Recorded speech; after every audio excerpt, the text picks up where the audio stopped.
One, two, check, one, two. Mic check, one, two, three, four. Just a mic check. Mic check, one, two, three, four.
Good evening, everybody. Thank you so much for joining us. I'm Professor Rosie Campbell. I'm the Director of the Global Institute for Women's Leadership here at King's College. Just a couple of brief words about the Institute. My boss is the chair of the Institute, Julia Gillard, the former Australian Prime Minister. She's not here with us today, but she'll be back with us next week. And she spends periods of 5 to 6 weeks with us 3 to 4 times a year. So she's very actively involved in the work of the Institute, directing it, shaping our vision. And what we're about is we're a research institute, but what we try and do is bring the evidence, our own research and other people's research, to a wider audience than would be possible without Julia's fantastic convening power. So that's a little bit about us. I'm going to say a few words about this report that my colleague Laura Jones has written for the Government Equalities Office before we come to our esteemed panel for a discussion and then open up to questions to all of you. My colleague Laura has written a fantastic report, and I would really encourage all of you to take the time to read it. I don't think I will present it as well as she would, but she's in Italy, so she can't do it. So this is the report, Improving Women's Progression in the Workplace. And the report's focused on a rapid response review of the evidence base around what are the barriers to women's progression in the workplace, and what are the measures that we can use that will alleviate or remove those barriers.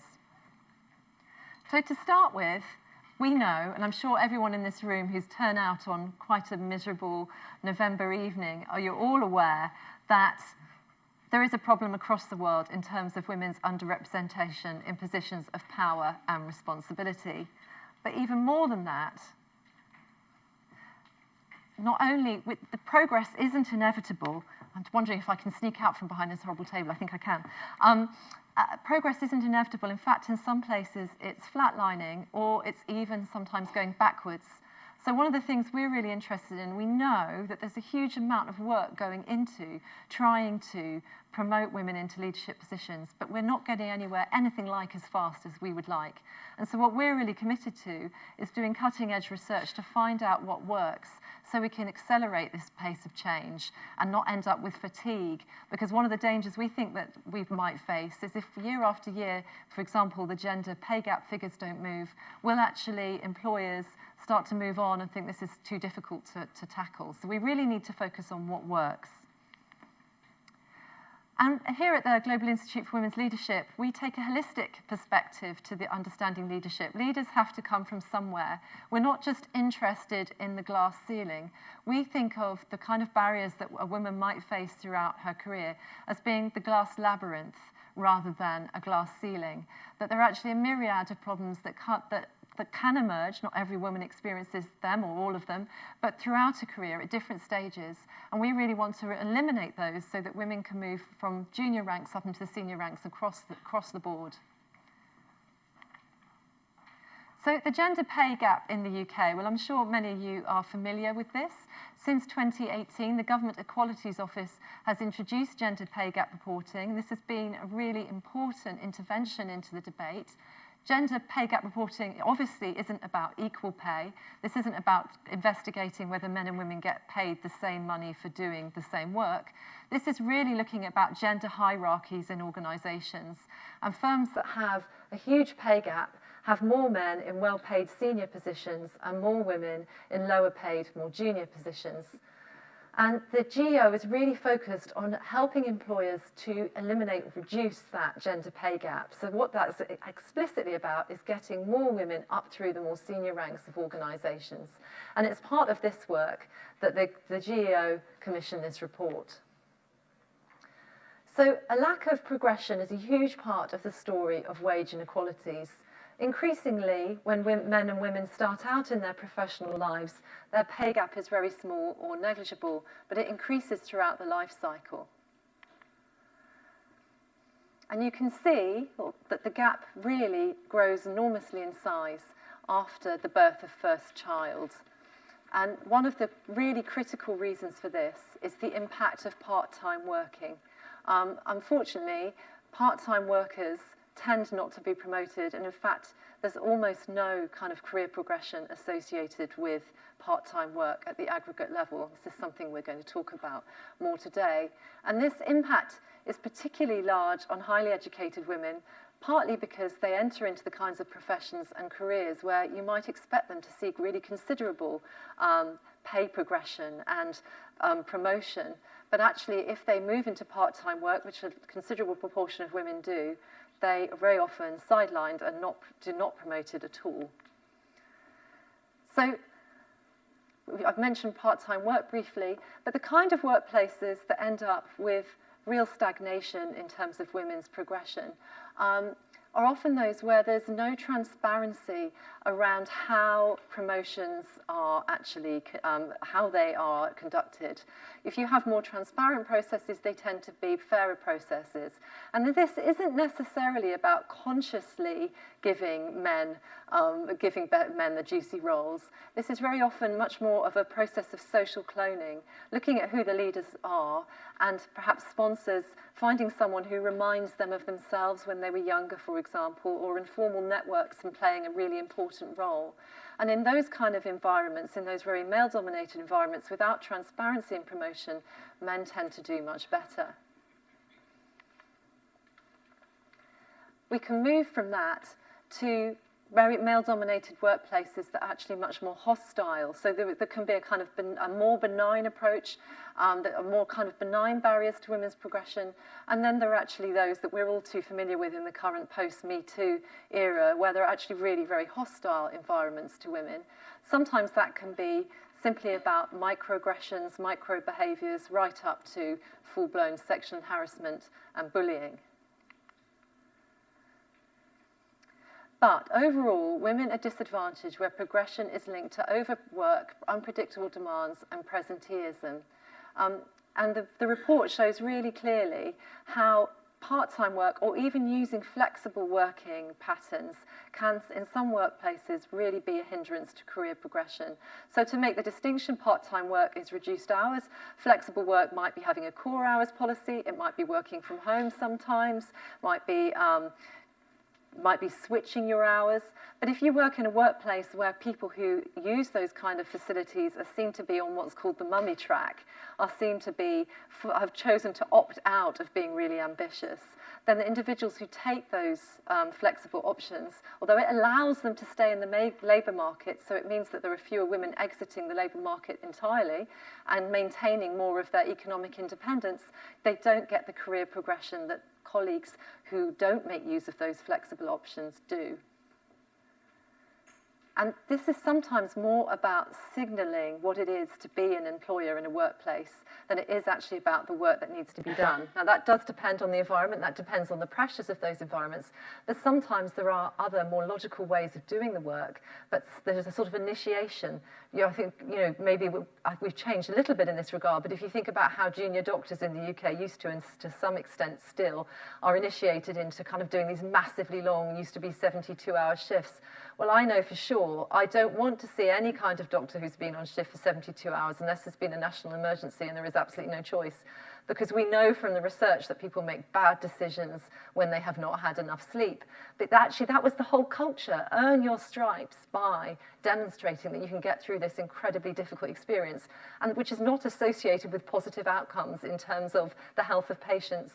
And so one of the things that it was really advocated in the report is actually linking progression and linking behaviours to the kind of outcomes that organisations want, be that profitability, or if in case of healthcare, be that healthy patients. What's this kind of solutions? I mentioned at the beginning that organisations have spent a lot of money in private sector and the public sector on trying to tackle this issue, and yet we've seen progress slowing down, stalling, sometimes going backwards. Well, some of this is that the treatment is not directed at the cause. If we think about the causes that I've just described, the barriers that are there, none of them really suggest there's particularly anything wrong with the women themselves. In fact, we know that women are actually starting to outstrip men in terms of their educational qualifications in some fields. If you look at the kind of performance evaluations of women, women who do as well in their performance evaluations of men are not remunerated to the same extent. So it's not to do with women not doing such a good job. So what is it? If we have networking and mentoring programs can be really useful. They can create safe spaces for women where they can develop more confidence, but they don't hit the root of the problem that we've described. And this is one of the reasons that we think that the fixing the women approach actually is not successful at hitting some of these really serious barriers to women's progression. Flexible working and part-time working are absolutely critical for keeping women and men with caring responsibilities in paid work. But as I've said, they are associated with complete flatlining in terms of career progression. And the only way we would argue that that can be eliminated is when these options aren't seen to be something that are just available or prioritised for women who happen to be mothers. It's when we start to recognise that all human beings come to work as part of a social network, as part of families with other responsibilities, and that we celebrate those and make them part of our working cultures, that we actually see a difference. And where senior male leaders model that kind of behaviour, where they actually show that they are going to the school assembly or they're leaving early for the football match or whatever it is, then you find that other men in the organisation are more willing to do the same, and you can start to remove this stigma around flexible working and part-time working. So that's me, and then we'll move on to the discussion. Thanks so much, Rosie. My name's Polita Clark. I'm a columnist and associate editor at the Financial Times, and I write quite a bit about the progression or lack thereof for women in the workplace. So I'm extremely pleased to be here tonight because, as Rosie said, I think we've done a great job, or bodies like the Institute and others have done a terrific job of monitoring the problems that we have, and whether it's the gender pay gap or the problems with advancement through to the executive suite, or the fact that last year if you were a FTSE 100 chief executive, you were probably more likely to be called Dave than be a woman, and this year you were certainly more likely to be Steve or Stephen than be a woman. All of these sorts of problems have been well and truly delineated, and we understand them. But what we don't understand, really, it seems to me, is what to do about them. We introduce policies like mentoring and diversity training and employee resource groups, and we kind of feel as though that they should work. But when it comes to, I mean, one of the things that really excited me about the Institute when it was announced was you and Julia Gillard saying that you were going to do evidence-based work to see what really worked. And of course, this is the report that you've just been speaking about. That's exactly what it's about. So I'm very pleased to be here, and also to be here with our other guest, Yasmin Chinwala, who's a partner at New Financial, which is a capital markets think tank that researches women's representation on boards, amongst other things, and executive committees across the UK and Europe. And Yasmin oversees New Financial's work on diversity and sustainable business practices. She was previously at Financial News, an excellent publication, where she managed the Financial News' FN 100 Women in Finance reports and events, competitor to the Financial Times, but we forgive her for that. And on her left is Kate Glazebrook, who's the chief executive and co-founder of Applied, which is a really interesting web platform that I hope we hear a bit more about, that uses behavioural research to help organisations find the best person, no matter what their background, regardless, the best person for the job. Kate is extremely accomplished. She's worked for UNESCO in Thailand, Myanmar, on education planning and reform, and also for the Australian Treasury in education and welfare policy. Now, Rosie, I don't know if you want to go into any more detail about the report itself before we kick off. I don't, but I would also, but I didn't thank you for coming and for sharing this wonderful session for us. Very happy Thank you. I just wonder first, Yasmin, if you might like to talk about some of the report's findings and whether they gel with the research that you've been doing. So, hello everybody, and thank you so much for inviting me here today. So as you said, Polita, I'm a partner at a think tank called New Financial. So what we do is we're focused on financial services. So obviously that's a subset of this wider data set, and we look at we provided data on female representation to the Jane Iron Guardia government-backed review Empowering Productivity, which was looking at senior women in financial services specifically, or really the lack thereof.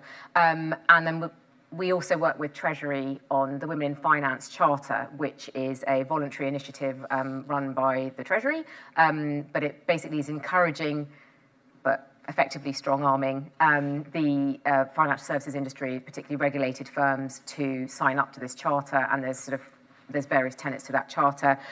They have to set targets for women in senior management. They have to publicly report against those targets. They have to have an executive who's accountable for those targets, and then they have to link the targets to executive pay.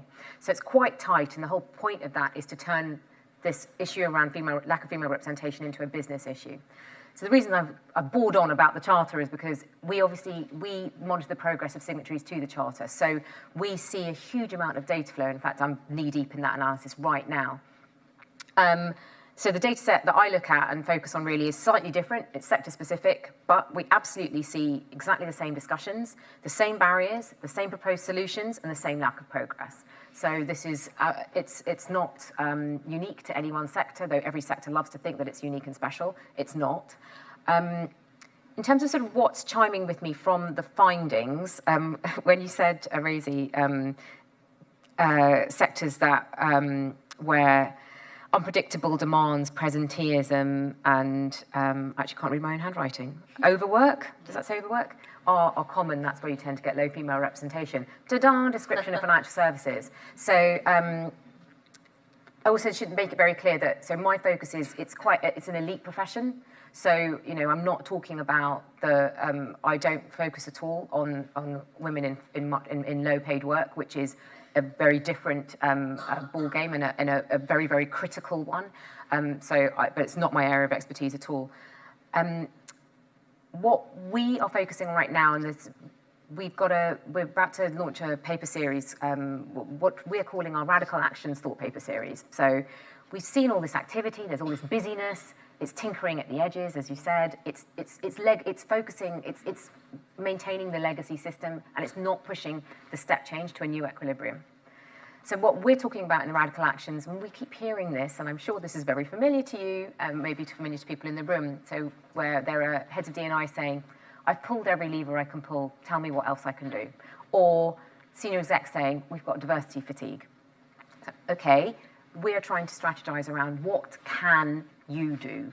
And so there's kind of four main action points that we're looking at. One is, and I think is arguably the most important one, because you can't kind of do any of the others without it, and that is a very, very granular level tracking of diversity data, and in this case, particularly around female representation.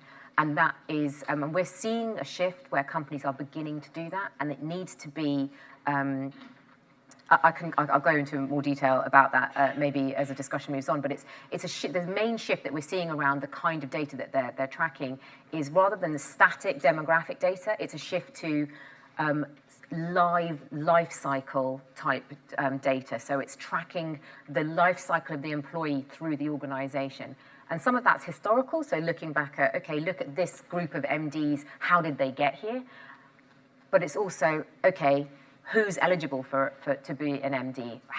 What are the points in time that they go through in order to become an MD? And we track the gender ratio at each of those points. So a very easy one to understand is a recruitment process. They'd be tracking applications, long list, short list, interview stage, offers, acceptances, and a gender ratio all the way through.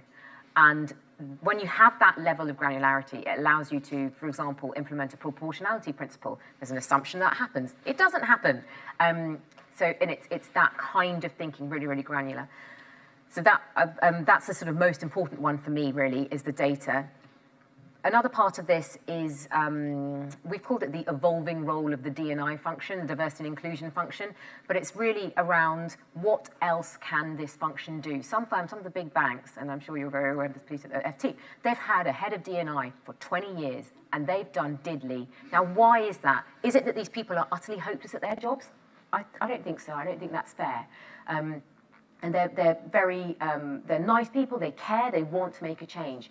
But what are the things that are holding them back? And that is what we're trying to identify. What are the levers that they need to be thinking about to try and move this across the business? The third, just be one of them. I mean, is one person enough for that role? As Well, there's teams. I mean, but anyway, and I just, and then the third thing is, it's really, it's a shift towards evidence-based decision-making around people data. So we're seeing, there are firms who are beginning to think this way, but I think that that's a really important area that companies need to focus on.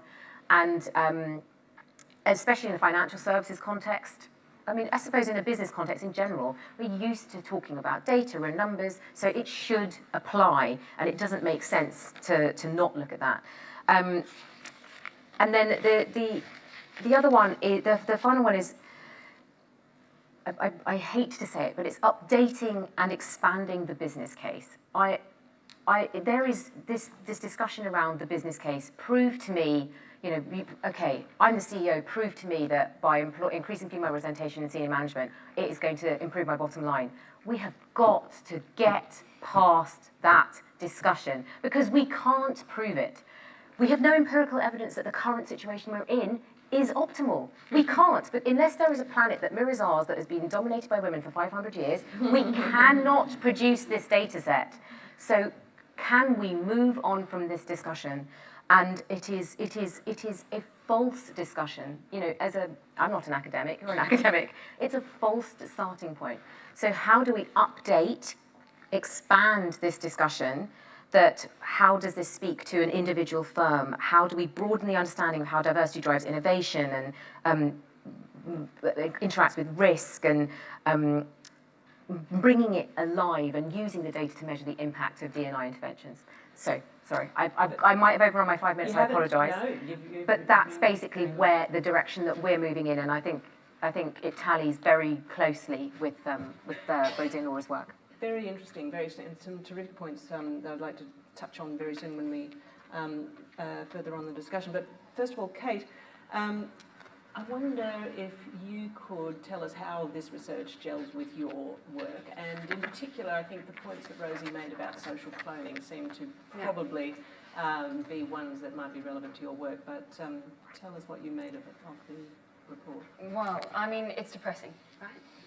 So most of us feel like those of us who are in the room are obviously here because we care about these issues. And then to see the kind of rising, like if you look at Google Trends data, for example, so if you look at Google Trends data for people searching for things around unconscious bias or diversity and inclusion, or even people analytics in this sort of growing space of the things that we were just talking about, which is applying much better data to the most important questions that organisations face, which is who are their people? Because that's where most value comes from in most organisations. And you can see the rate at which people are searching for these terms go through the roof in recent years, and that's basically mirrored here in the US and Australia. And then, of course, you look at the rate at which we're spending money on unconscious bias training or diversity and inclusion training, and it's estimated circa $8 billion is spent every year just by US corporates on this type of training every year. And then you look, as we've just discussed, on like first you might have had one person who, 10% of their day job was to care about this diversity and inclusion thing, and now you not only have it as their job, but they've got teams of people who care about this stuff. And then you've got Me Too, and you've got a whole series of social movements. And I know I live in a bubble, as we all do, in an echo chamber, and being in diversity and inclusion, I'm sure I'm being targeted for ads, but it does feel like it's hard to open a week's worth of the newspaper and not come across a story about workplace inequality. It might be about gender, but it might be about another type of issue. So all of this is happening, and yet the data we ultimately care about shows no movement whatsoever. And I would say that there's similar data that represents other types of diversity groups. So if you look at the data on rates of discrimination against people from underrepresented ethnic minority backgrounds applying to jobs over the last 40 to 50 years, when we've been running experiments where we take two equivalent candidates and just swap out the name at the top of that for a white-sounding name to a non-white-sounding name, you see no change in the rate of discrimination against those groups in 50 years. Okay, so that's depressing, right? At the same time, what I do think is exciting about the work that Rosie and the team are doing is that for the first time, I think we're starting to say describing the problem is not enough, and we need to actually start applying as rigorous science as we have to a whole host of other questions, and as much data as we have to every other business problem to solving this particular problem. And I'm a bit of a believer that with better science, we will get better outcomes. So I guess for those of you who don't know what we do at Applied, we're essentially both producers and consumers of research, but more importantly, we try and use that research to build better technology that will help people make better decisions. So our mission statement is sort of blindingly obvious, which is, as you said, Polita, we want to help every organisation find the best person for the job, regardless of their background. And for those of you who live and breathe HR as your everyday, I'm sure that's what you believe your job is as well. So I don't think we're creating a radical mission statement. But what is radical about what we're trying to do is get into the very things we were just discussing, which is business as usual is not getting us there. And so we need to reshape the entire process of how we think about what talent looks like, how we assess it, how we understand it, and how we select it. So we're a technology product that's a spin out of the Behavioural Insights team. Some of my old colleagues, I think, are here in the room who run the gender work there. So we're a team of behavioural scientists who try and use research like Rosie's and others and think about, okay, if we know that, for example, knowing that someone's name at the top of an application might influence whether or not you think they're good for the job. And I don't know about you, but I don't think our first or last names tell you anything about whether we should be on this stage or not. But we know it might be predictive of whether someone thinks you're good. Why don't we hide that information, because it's likely to skew in a particular direction. So we started thinking about, well, what does that actually look like? What does it look like to do anonymised recruitment? And we were the first product out there to do that worldwide. But we went beyond that and thought about, from a behavioural science standpoint, how do we utilise these crucial moments when we make evaluations of other people? And how do we make sure that those evaluations are focusing on, can they do the things that we want them to be able to do in this job? And not, are they the profile of the kind of person I've seen before? Do they have the educational background of someone I would expect to be able to do this job? Have they previously worked at a brand name employer or not? I want to know, can they do the job? And I want to not be distracted by anything that might get in the way of that evaluation. So we're basically radically reshaping what you evaluate candidates on, what you see when you do that, and all the way through to the point of hire. And in so doing, collect loads of data on what works, because we're big believers that we don't have all of the answers. There are great researchers working on lots of different ways. We try and contribute to that research by doing lots of our own experiments and publishing them alongside other academics. But we also want to give people an opportunity to try new things and then learn, does it work? So exactly as you've described about pulling out data on who starts an application, who submits an application, who gets through to each stage all the way to the point of hire, by being able to do that at a granular level across what we do, which is 7 different dimensions of diversity, we can then look for, my organisation say, oh, I've just hired 72 people and they're all straight white men of a particular age. So I feel that there might be bias in my process. Possibly. I mean, it's statistically possible that they were all the best people for the job, but it seems implausible. But I don't know where to start. And so without the data, you can't then say is that the problem that I never had any women apply in the first place, which is usually where organisations go. They say, oh, well, it's a pipeline problem. There aren't women out there. And you're like, that might be true in some specific instances, but I'd like to see whether that holds true. Oh no, it actually turns out a bunch of women did apply, and actually they got shortlisted, but something bizarre is happening at that stage 2 of the interview, and in fact, it seems that it's around these kinds of questions, which if we can all look at them, we can see that they're not really related to what the job is. They seem to be about, do we have similar kinds of ways of working? So that seems to be driving the decision, and that allows us to then diagnostically get to the root cause of the problem, rather than just throw our hands up and say, I don't know where to start. So your platform is for hiring new recruits into an organisation, and is there anything about the process and the work that you've done that applies to internal promotions, once people are hired inside? Because that's it. I mean, a lot of the interesting research, I think, in this report was looking at what happens then when you have non-transparent or fairly opaque processes, and so you just get, that, well, he's a good chap and he'll be a good fit, or that so-and-so will be a good cultural fit here, I think. Is there anything in your behavioural research that is helping to overcome that, or is it really, are you looking more for outside recruitment? So we are principally used for outside recruitment, but as you rightly say, a lot of the big gaps actually emerge as seniority becomes an issue. And so some of the organisations that use our platform do use it for internal. So it's actually that they say it's a promotion opportunity. We're going to have as rigorous a process for a promotion opportunity as we would do for bringing in a new recruit. And so they use the product essentially to do that very same thing. which, as you say, a lot of the best research suggests that the more transparent the process, the less likely it is to be biased, for a variety of reasons. One is that structured processes tend to make it hard to introduce bias, because you'd then have to be writing down, I specifically want a straight white man of a very particular type. Nobody would. So the more that you focus on what the role actually requires of people, that mental discipline means you're more likely to see more people who are from diverse backgrounds that can. But as you say, a lot of the promotion gaps seem to emerge because there's an official process here which might be quite well scrutinised and might have the data behind it that allows us to say, well, actually that was a fair process. But the trajectories of people leading into those processes suggest very big gaps in the opportunities they were given to be successful at the point at which the promotion process came about. So a lot of organisations we're talking to now are thinking about ways of using our platform to do things like small selections for who gets to go on that promotion opportunity. So who gets to do that project that will put them in front of the MDs, that builds their reputation, builds their confidence, builds their capacity to do those parts of the job. So we're increasingly thinking about opportunities for the product to be used in other forms of selection, not just initial recruitment. So in the report, clearly it identifies these extreme hours, overwork, and the idea that commitment equals being on call 24/7, as you were saying earlier, both of you.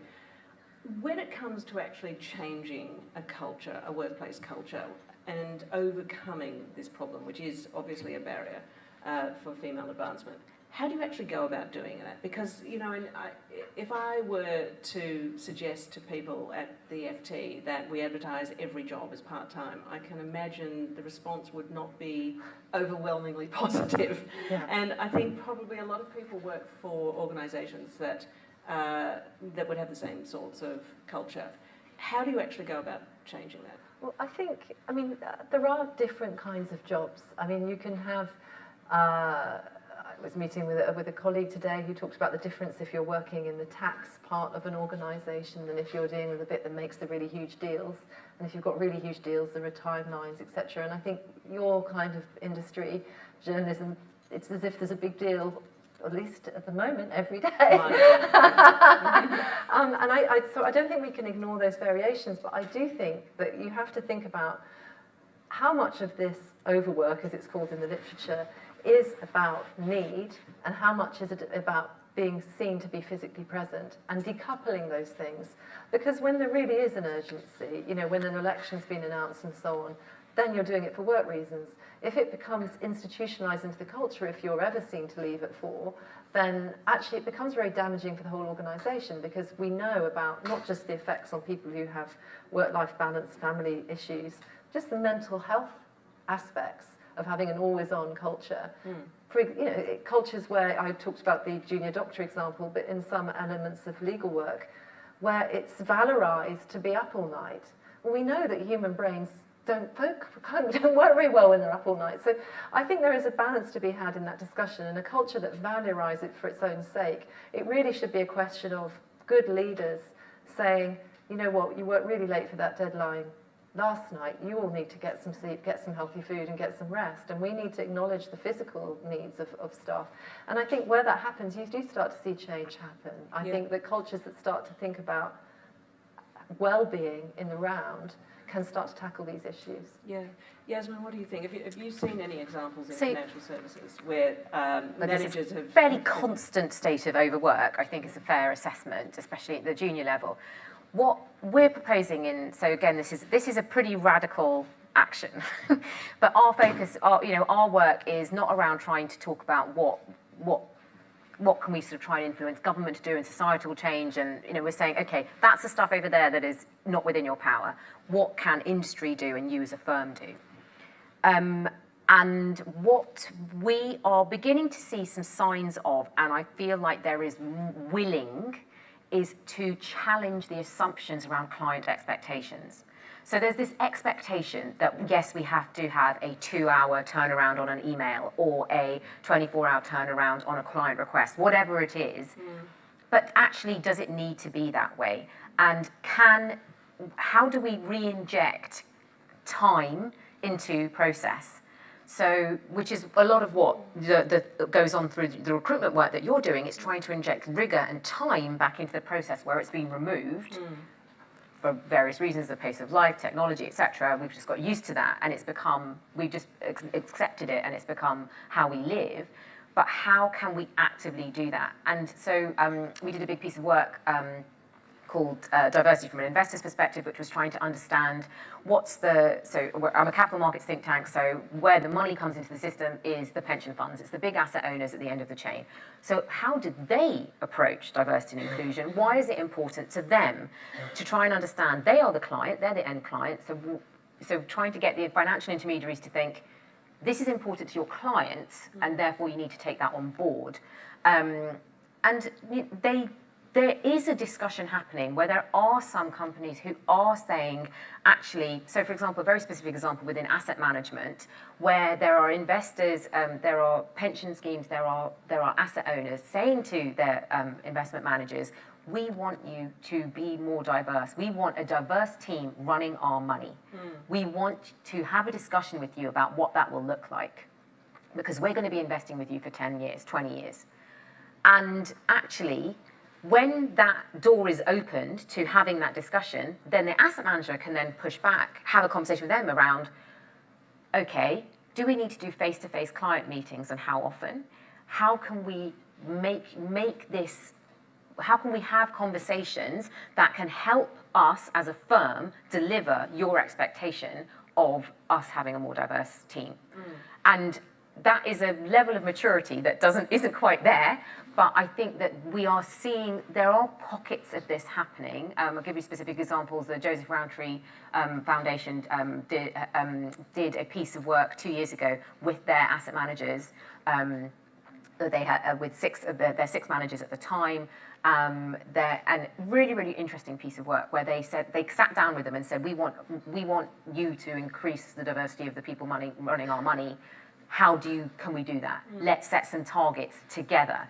That is mind-blowing to me. They're a case study in our research on that basis. And how successful were they? So it's an ongoing process. It's not going to change, especially in the investment management. It's not going to change within a year. But they want to see, okay, what are you doing to try and put things in place? And they're having that discussion. And I think that, for example, the expectation, the legal sector is a perfect example. And of course, academics love it because it's billable hours and it's very attributable to individuals. But it's a perfect example of actually how can we go back and have an honest conversation around client expectations, because that is always used as the reason to do this. Right. So it's not just manager expectations. Manager expectations is part of it, but it's client expectations as well. And also people often raise cost. They say it's just more expensive, we can't possibly be job sharing and making jobs part-time, because that means that we've got to have more management of the part-time workers, or we've got to get another person in to fill in a part-time spot. I mean, that's the sort of response one hears a lot of. Doesn't make any sense though, does it? Well, I mean, it's the way I think that people often think. But Kate, I wonder if you come across any organisations that have been able to do anything about the extreme hours, or are interested at all in doing anything about extreme hours and breaking that link between overwork and obstacles to female advancement. So I guess we suffer from a selection problem, which is that the organisations that come to use us tend to be on the more progressive end to begin with. So I'll kind of acknowledge that, and that's one of the wonderful things about working with them. The thing that I find intriguing about this question, and I wonder if we just need to reframe it, is I don't know how many of you have noticed there seems to be a rise from a very small level, but a rise in the number of co-CEOs of large businesses. Like, I think Investec has co-CEOs, so like huge asset wealth managers, big kind of like traditional masculine parts of the economy. And I remember when I first met a co-CEO, I thought, oh, that's fascinating. Like, if people say job share is nigh on impossible, how could you ever share a job with somebody else? Like, would people in your team get a different answer on a Monday than they would get on a Thursday? And what would that even look like? And who makes the decision? And who's accountable and whatever? And yet there are actually co-CEOs of very, very big and large and important, businesses. Somehow deciding that that's a viable thing. And so I wonder if one of the things that we need to start doing is reframing this discussion around job sharing, which tends to look like a cushy thing that you might be able to get if you're lucky enough to be in the right part of the public service at some point, to being like, actually, there's versions of those jobs being done in quite the alternative way. So how are they doing it, and on what justification are they? I'm almost certain they're doing it because they can maximise the place and spread of the people doing those jobs. They're probably also doing it because diversity pays dividends. So getting two different intelligent people with different perspectives on the world at that senior level probably minimises the risk to the business. So all of the things that we might think about as being pro-diversity are actually potentially playing out, just not under the guise of what we normally think they are. And I guess this comes back to when we talk about organisations saying, well, we couldn't possibly move to a model where everybody is part-time. I don't know, I mean, look at the world around us. We're like that close to letting cars drive themselves, right? Like, is part-time that radical? Really? It's just maybe working slightly fewer hours in a given week. And as you say, it does take reshaping some of the kind of environmental factors that impress upon people in their work. But I kind of query that it's genuinely as life-shifting as some of the other things that we're quite comfortable letting technology change in our everyday lives. No, exactly. Rosie, I just wonder, I mean, one of the points you made was just allowing more part-time work isn't the answer, really, because if an organisation still believes that true commitment equals totally full-time, then you just engage in this sort of promotion of a stigmatisation of part-time work, and which is something that the report talks a lot about. Really, is how you get rid of that flexibility stigma. Absolutely, and I think I wouldn't want the message of the report to be firms abolish part-time work, because you would immediately see a load of women leaving the labour market who would then be even more financially vulnerable than they are with the reduced economic benefits of part-time work already. But actually, in terms of increasing women's progression, it has, in many organisations, become a kind of a separate track where you're not a serious, ambitious person. And I think that the only way of the other thing that concerns me, not from the report, but more anecdotally about this, is I think a lot of women choose part-time work thinking that the next job up or the job they're doing isn't possible to do in a more flexible way. So they look at the people around them one step up or doing their job, and they think, I cannot live or work the way they live, and choose to step into part-time work.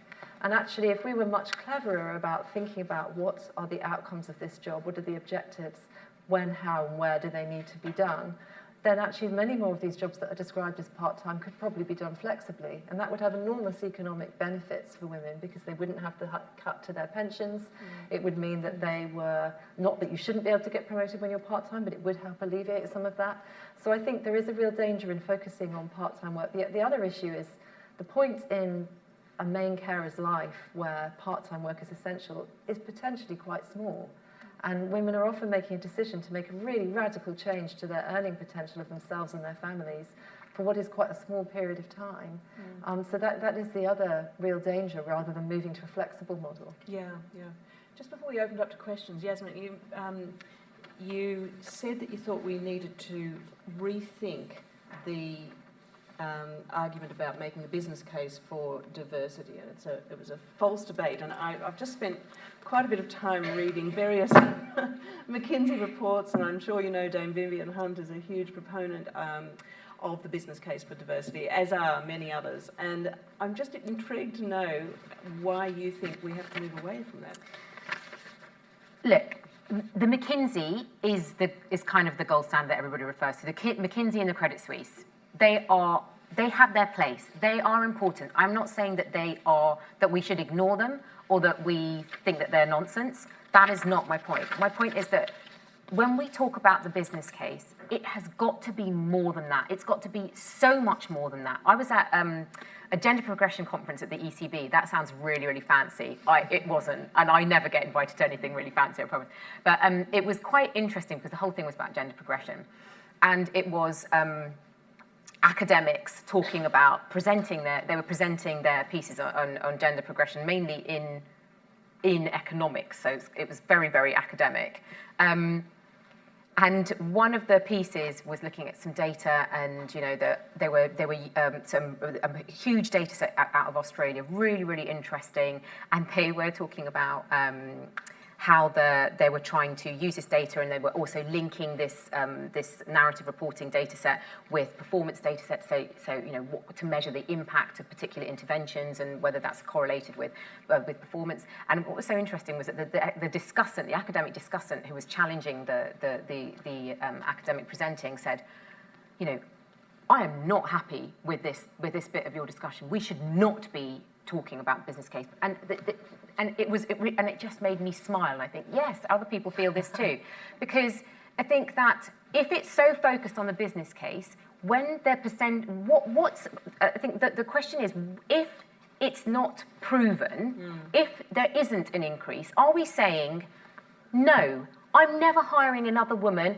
go home and mind your baby? What are we saying? What are we saying? Yeah. So what is it that we're trying to prove or disprove? And that, to me, is a really potent discussion. And I think it's misfocused, right, because there's so, absolutely within the McKinsey and the Credit Suisse, they acknowledge this, that there's so many things that contribute to performance. It's so, yes, there's a lot of methodological rigor in those pieces, but yeah, but I mean, to me, it's if you focus on that, it can be a reason to not do it, because it's like, right, we want to have. I'm not going to do it until you can prove to me that it's 4 percentage points and not 3.5. Yeah. I mean, I think the greater problem is that there will never, as you were suggesting, I mean, you can prove correlation, but you can never prove causation. And the trouble is that I think these studies continue to just show correlation after correlation without getting into causation. But I think I really echo your point. The most convincing thing that I've read on this was in the Journal of Management last year, which showed that when you have more women in senior leadership positions, it can influence profitability and share price positively. But actually, in countries with more traditional gender roles, having more women in leadership positions has a negative influence on the share price, which really makes perfect sense. If you live in a society where women are not considered to be leaders, and you've got lots of leaders involved in running your organisation, people might not want to invest in it. So I really loved your comment about we can't create this other world where women were running things for years and years and compare.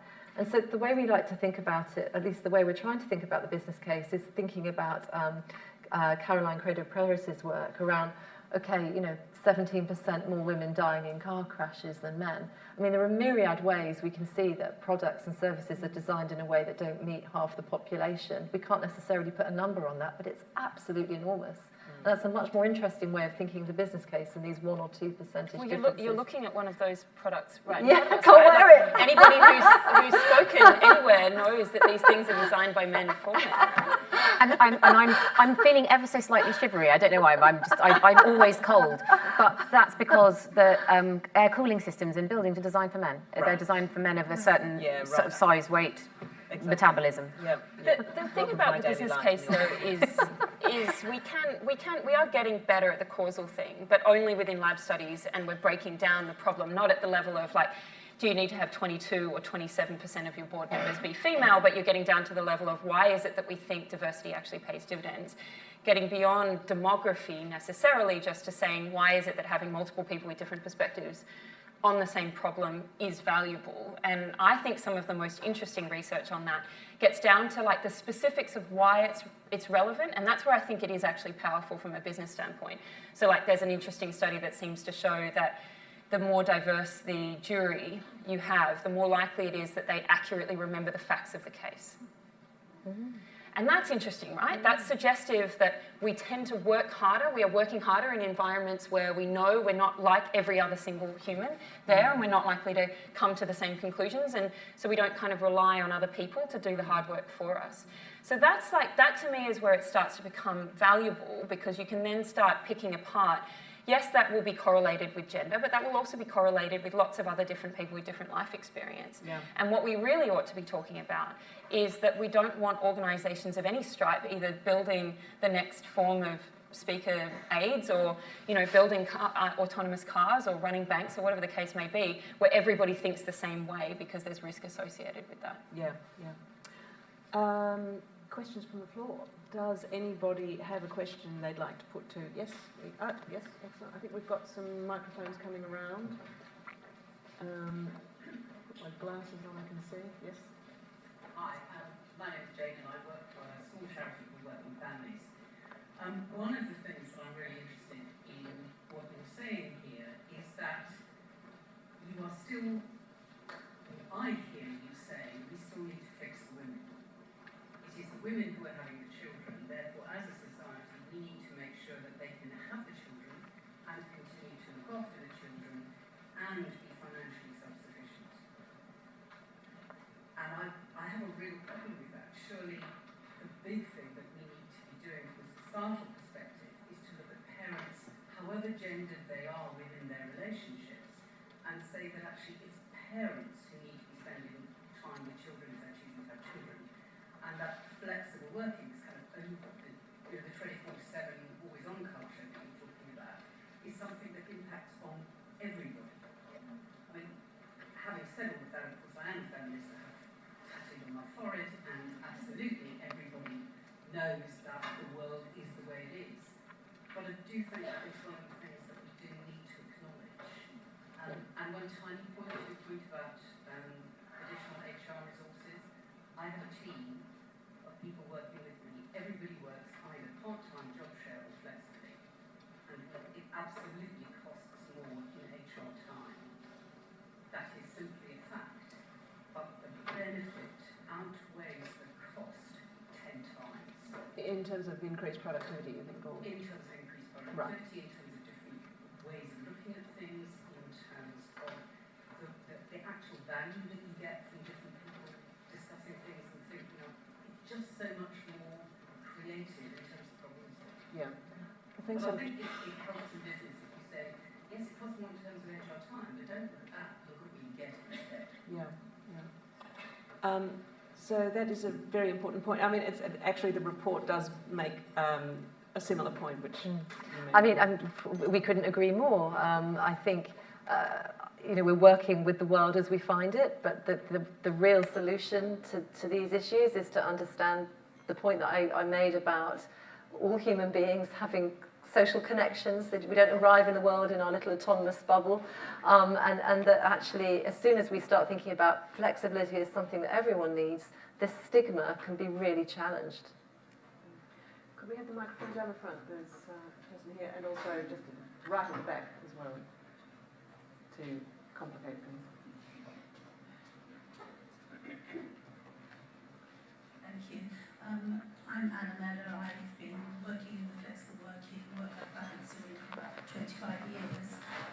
The panel has been speaking about, this is more an observation, I guess, although I'd be interested in your thoughts on this than a real question. But we've spoken a lot tonight about job design and about the challenges of flexible work or part-time work or whatever. But one of the things that we appear to be ignoring in this debate, and the big thing on the horizon, is AI. And that's going to change jobs anyway. And I think what we ought to be doing is encouraging organisations to think, jobs are going to change anyway. How can we change those jobs in ways that benefit everybody, so that they're more inclusive, so that they're more productive, but they're also more balanced? We don't use AI in our platform, so we're not like an AI tool for making selection decisions for a variety of reasons we can discuss maybe later. But I think you're totally right. I mean, from a behavioural standpoint, this is going to be a huge shift in an organisation. There is no better time to start actually applying new rules than at a time when you already have a lot of things which change. So I share your belief that this is our opportunity to design what we want the future to look like. And as I understand it, AI is not going to be right, your job's gone, your job's gone. AI is going to be right, this part of your job can be automated. So while we're thinking of that, rather than saying, right, let's automate the rubbish we have at the moment, let's think about how we restructure those jobs so that we use AI intelligently, really intelligently. Yeah, that's really I think important part of that point. discussion, though, is that lots of companies are not on top of their future requirements for their future skills. And for example, in financial services, there is a big project at the moment, which I believe actually is going to be publishing fairly soon, for the National Skills Task Force on Financial Services, because the financial services sector, and it's not alone, but the financial services sector, which is very tech heavy now, it is not ready. It is not prepared for what is coming. It doesn't have the people it needs. It doesn't have the skill sets it needs. And we can't, at the moment, the financial services sector just imports people from other countries. How sustainable is that? So, and there is definitely a big part of the diversity discussion is part of that skills discussion. And that I've been sort of making some small contribution towards to the National Skills Task Force on that. But it is a live discussion, and the short answer is lots of companies are just rabbits in headlights at the moment about this. I don't think there's any inevitability that the changing, the future of work necessarily means that we're going to work more sensibly. If you sort of read what people thought was going to happen when we had personal commuters and emails, is that we're all going to have more leisure time. So it's a really important moment to try and remind everyone that we don't need to spend every minute of our life working, but how we inject that into the debate when firms are panicking about how they're going to stay profitable. It's really challenging. There's an awful lot of evidence and research going on around job crafting, around reduced load working, etc., that we can also apply to this. And we should be saying to employers, the jobs are going to change anyway. And there is an evidence base that we can make them more balanced when we change. I think it's a really interesting point. There was a hand right up the back. Yes. Hi, good evening. Given the changing dynamics in today's workforce, does this present an opportunity to rebrand how we support women's careers? So, for example, millennials who are approaching 50% of the working population, they're pretty much demanding flexibility in their jobs. And perennials, there's a significant amount of perennials who don't want to retire at 65 because, first of all, they may not be able to afford it, and secondly, there's a lot of people very healthy at that age, really enjoying their work. They just may not want to work excessively long hours, and they have a lot of valid contributions to make to the working world today. So does that present an opportunity to rebrand this away from just women and say to corporates and organisations who are hiring, say this is now not just a women's issue, this is a broad societal issue, and in your opinion, does that make it an easier sell to get where we want to go? I think it's really interesting, actually, that you mention the topic of age alongside the topic of female representation. In our data piece that I mentioned, we're doing this big piece looking at how companies are changing what they look at in data. So the focus we have found has been female representation, because that is a data point that they already have. They don't have to ask for it, which is why the other diversity strands get somewhat shorter shrift, because they haven't done all the work that is required to get their self-reporting rates up.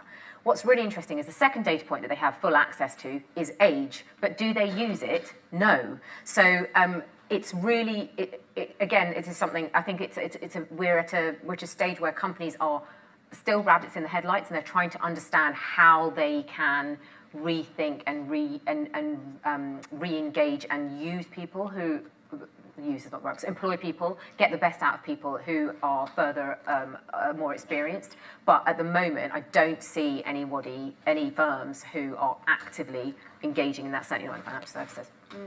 I mean, I think the gentleman's absolutely correct that if companies were to brand themselves as having an absolutely real and actual work-life balance opportunity for all workers, it would be a tremendous sell, I think. Absolutely, but then there is, the way you described the millennials and 50% of the population, you were describing high-skill work, really, I think. There are plenty of millennials who might find themselves working 0 hours contracts in really terrible conditions.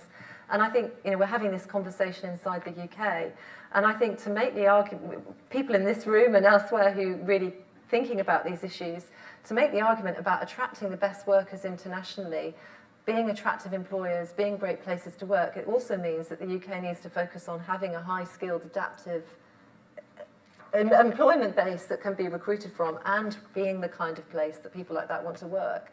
And I think this is a really important time for us to be having this debate, possibly soon post-Brexit, that we are really thinking about where we position ourselves in the international economy, and I hope it's at that end.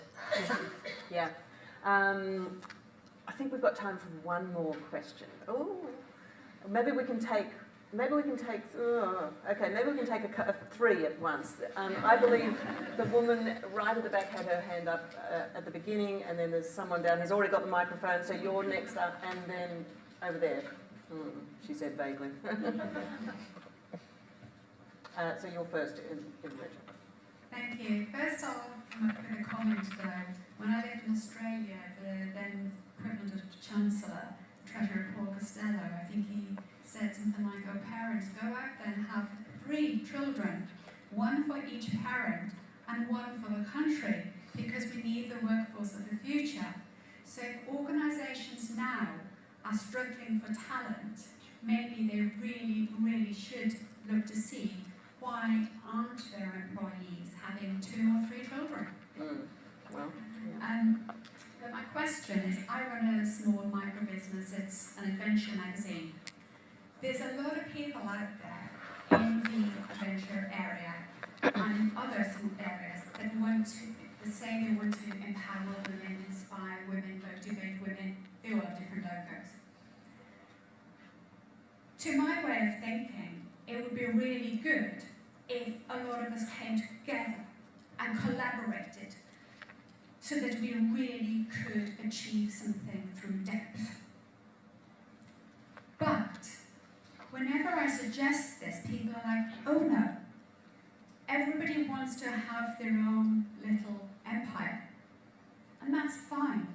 But what advice would you have for women who actually, to try to get more women to collaborate, to achieve sort of some critical mass, critical identity of everyone's own? right. So how you achieve more industry collaboration? I think is Yes, what how you're do you saying. achieve more industry collaboration? Thank Okay.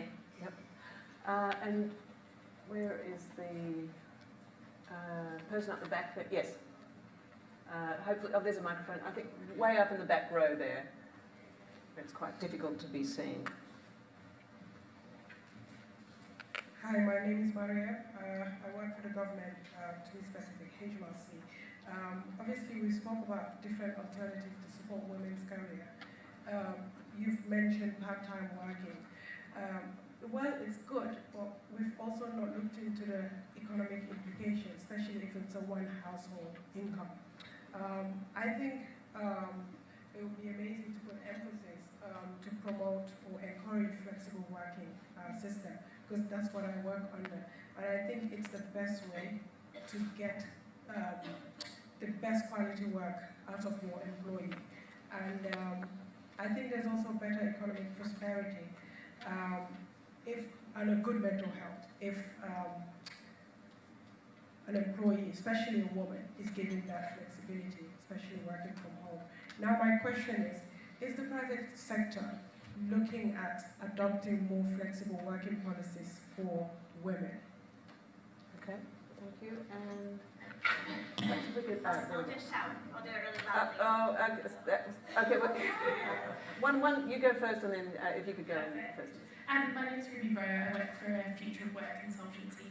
I was just thinking that a lot of the research that I'm hearing about in this space at the moment is tethered to women's relationship to the family and to children. But there's also a social penalty on the converse of women not having families and not having children. So I was just wondering whether there was any research or insights that any of you have gathered on that side of things in the workplace. Okay. And here it comes. With the microphone. One concrete piece of advice from each of you on people searching for jobs. At some point in all of our lives, we'll be career seekers or are at the moment. What's a do ask or a don't do and a do from each of you? Thanks. Okay. We're going to rattle on through these because I'm getting time's up signals from the back there. While you all think about do's and don'ts, which is an excellent question, let's take the first couple. How is it possible to achieve more collaboration within industries, and thinking about the economic implications of part-time work, which are very real, are we seeing many examples of the private sector really trying to encourage more flexible part-time working? I'd like to tackle those. Well, I mean, I have some thoughts on several of them. I think that the point about the children and having more children is this is one of those issues that's slightly out of the hands of employers, in that the international research shows that in places like Iceland, people do have, on average, more than 2 children. In places like Japan and Italy, they have fewer than 2 children, and that's all about the affordability of good quality childcare. And that situation has improved a lot in the UK, but we still have some way to go. The point about one income, I mean, I hope that's come across. I mean, I personally think we should be educating girls and boys in schools that they need to think about their financial independence and never make themselves entirely dependent on another human being for their financial security and the freedom that that brings. And I think we do a terrible job of doing that, and we send all these social messages that were described about whether you should, what it is to be a good woman, to have children, to give up, to put your family and your children first. There are lots of different ways to be a good woman, and I think we should be much better at communicating that to young people. Maybe I'll take those 2 for now. Yeah. Excellent. No, that's fine. And leave you the rest. And there is also the interesting question about women without children. And that was my point really about there's more than one way to be a good woman, and I think we still are subject to these social stereotypes about women need to be self-sacrificing, they need to put family first, they need to have children. It all feeds into the same stereotypes, and we need to challenge those. Yeah, I mean, one interesting point that's made in the report actually is it's a good idea not to talk about family-friendly policies, but just talk about work balance, life balance policies. And I think that's a really important thing, just the way you communicate these ideas and policies in an organisation is incredibly important. Anybody like to tackle any of the questions before we get to the do's and don'ts? Just on I think you make a great point about parents. One of the things we try and do in our organisation is have this concept of the non-negotiable, and for some people they'll use those non-negotiables around the things that they need to do for kids or whatever the case may be, but the default is that everyone will probably have non-negotiables. It might be that you want to go to yoga, it might be that you do an art class, it might be, I don't care. You have things that have calls on your time where an organisation, wherever possible, unless there was like some bomb had hit and we really needed everybody to like buck down, it says like on a Tuesday night, I know that Polita is busy, and so I'm going to call on Rosie if there's something desperate that needs to happen because of that. And I do think that there are lots of opportunities, micro opportunities that we have in organisations to reframe what might have been a family-friendly policy or a leave policy that's specifically designed around a certain kind of leave. I mean, even now you're starting to see organisations at the top end competing over things like stillbirth leave. So even thinking about the experiences of people around having children and acknowledging that different people have different experiences even of that, and how can we try and design our policies to be as inclusive as possible. So I do think there's an interesting thing happening in the labour market where those who are really, really serious about this question of diversity are racing to the top over policies and procedures. Now, there's an interesting case of whether or not that actually filters through to real people in the organisation, but nevertheless, publicly, they're racing to have the best and most inclusive policies, and I think that can be a good thing, so long as we use it well. Yeah, although I would say that that's happening probably more in sectors like tech, where software engineers and other people can easily job hop to. Right. But unfortunately, in other industries, dying ones like newspapers, for example. I hope they're not dying in time. And of course, low-paid work usually suffers from a litany of all of these things not happening for them. Yeah. Did you want? I'm going to cheat on your question and say, at the moment, I would advise you never to raise a question like, do you offer part-time work for every job in your interview? But I would hope that that becomes a big do in the not-too-distant future. So that's my cheating way of answering that. Anybody else like to talk about the do's and don'ts? Do look at the job description, and if you can do 60% of it, consider applying. Yeah. Very good. I think you can once you get to interview stage and you feel like you're having a good discussion, I think it's kind of almost having those non-negotiables in mind. You can be quite brave about I hate using the word confidence because it's such a sociological construct, and I've been working with a sociologist on this.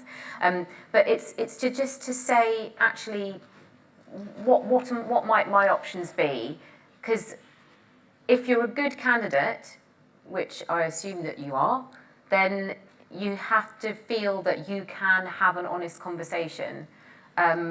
And specifically within our business, similar to the lady from Working Families, we are small, but we've got 10 employees. 5 are women who work part-time. They work school hours, 9:30 to 2:30.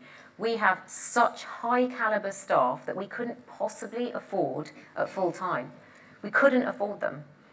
Simple as, but they are really, really good at their jobs, and they love us because they can't get high quality part-time work. So we get such a good flow of candidates because of that. I would echo what Rosie said, go for the job. We actually have a job description tool that discourages people from putting loads of requirements in jobs because we know statistically women and other minorities are less likely to apply where they have them. Statistically, we know women tend to be, and of course these are generalizations, more ambiguity averse. So if you're in a process or you're curious about a job, one thing I would never have done, but now that I'm on the other side of seeing what people hire, is ask the question, get in touch. There's almost always someone on the other side of that whose job it is to actually cultivate a great candidate pool. And I would have always thought, oh no, I'd have to wait until I'd actually met them or got through to stage 3 interview. You got questions, go for it, because those people actually really want to hear from you.